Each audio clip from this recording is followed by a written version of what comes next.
Jatachenre kambi makeote stima mar Kenya Power engineer Geoffrey Muli okoni paro mar juogo kambi no kaluwore gi kwan sigingi mag stima mantiere counties mek gikidek medo nengo teko stima e thurka.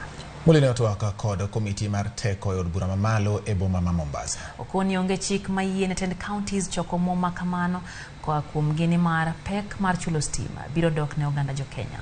En wach mabende ne oserluedo gi jakom mar komiti mar od bura engineer Vincent Musyoka ma okoni chudo makamano onego chwal ne weg lope ma sirni mag sitima okale puothegi ma ok chulo tend county.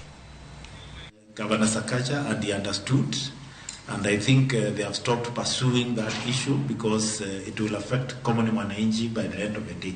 The cost of distributing power will go up and we will be knocking at the door of IPRA to put it in the tariff, which is not sustainable. And we have also done the same to Kura and Kera. We are yet to engage other counties. We have written back to them as they give us the claims. We are writing back to them and telling them that those prices are not applicable. It is important for them to understand that Kenya Power and Ketraco and all those guys doing both transmission lines, distribution lines, they have a way leave arrangement. This particular request for them to be charged, I mean, it's neither here nor there, it is hot air.